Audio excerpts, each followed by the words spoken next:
The Cloudburst is a standalone reverb pedal from Strymon. It's actually a heavily modified version of their cloud reverb algorithm in the Big Sky pedal. And in this video, I'm going to show you what I think are the 5 coolest things you can do with this.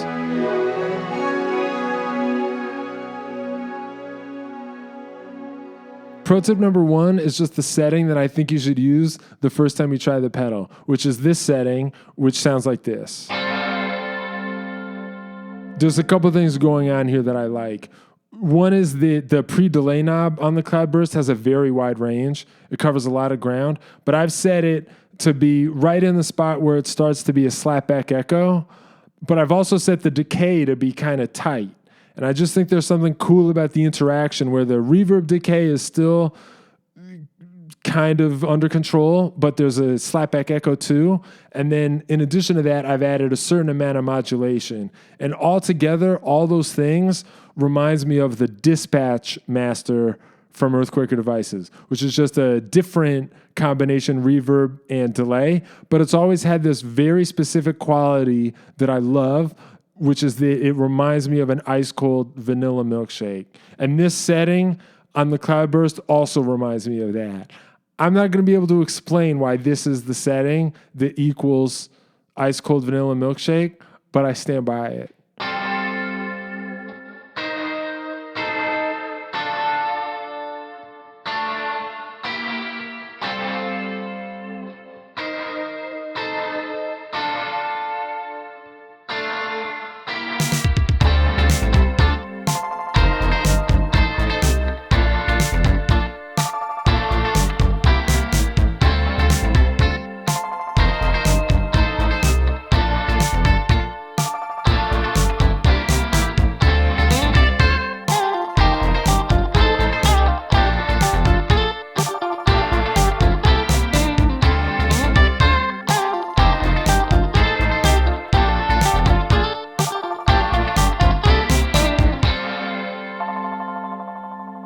Pro tip number 2 has to do with the Cloudburst Ensemble effect. This is doing some kind of really hardcore pitch shifter business. I'm sure it's wrong to call it pitch shifting. It's doing something more advanced than that. It's like it's adding some kind of extra harmonic frequencies based on your input. I'm not going to try to explain it. I don't understand it. But it sounds really cool. It sounds like this.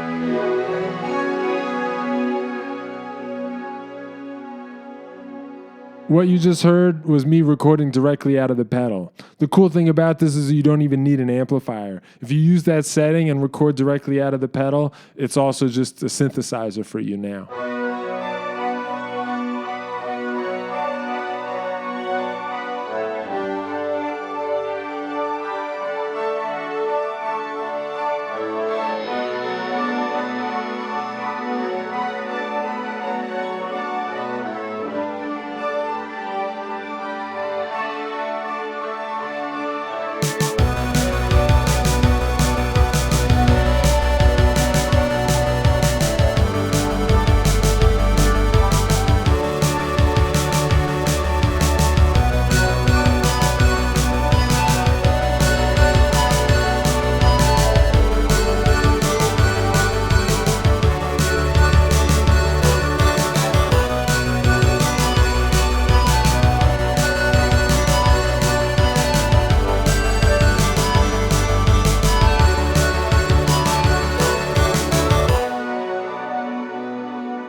Pro tip number 3 is to use an expression pedal to control the decay knob. Specifically, you control it so that the expression pedal is moving the decay knob from its minimum position to about 1 o'clock. The reason that's cool is that the decay knob isn't just the length of the reverb, it's also changing the reverb size, or like the size of the space that is reverberating your signal.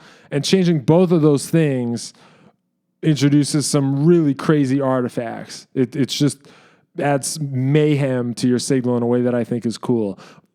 But then it also means that the reverb itself, it's like as you're playing, you're sort of teleporting into different size rooms, and that's cool too.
By the way, if you decide you want to buy the Cloudburst, or if you want to buy any pedal in the world, you can support this channel by using one of my affiliate links to make the purchase. I'll put the links in my video description. They're just special links to perfectcircuit.com, which is an online music store. If you use those links to buy anything, I'll get a small commission on whatever you buy. Pro tip number 4 is that I discovered that if you just mess with the pre-delay knob while you're playing, it has an unexpected effect. It sort of adds this like weird fluttery quality to your signal. It sounds like this.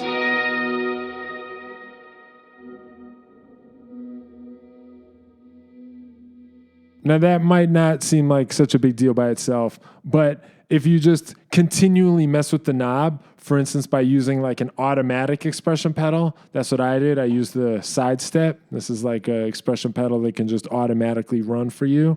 If you do that while you play, it can start to create this sort of weird flickering drone. And I got into that. And also, notably, this is the most that any Strymon pedal has ever sounded like a Chase Bliss pedal. If you do this, if you run the sidestep to mess with the pre-delay settings like this is the closest you can ever get a Strymon pedal to sound like a Chase Bliss pedal, in my opinion.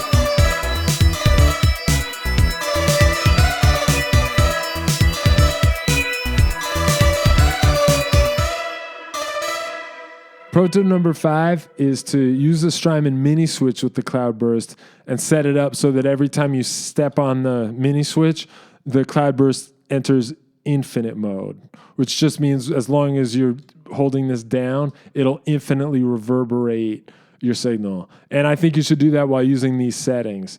If you do that, you can get this really cool chord swell effect. It's maybe worth noting that the Cloudburst also has a freeze mode, which is very similar to the infinite mode. But the difference is that in freeze mode, once you step on the pedal, you can play new stuff while you're holding it down. And the new stuff will not also get infinitely reverberated. But the other difference is that freeze mode locks you into a 50-50 wet-dry mix, and infinite mode will let you stay 100% wet. And for that reason, I think infinite mode is cooler, because I think 100% wet is cooler. I think part of me wants to say that like anything less than 100% wet is weakness. Like, I'm sure, obviously that's overstating it. Like, we all know there's like good sounds you can get with the less than 100% wet signal. But part of me just wants to say, like, every decision you ever make should be a 100% decision. And like every sound you do, you should like commit to fully. And so by that logic, I think infinite mode is the superior choice with these settings.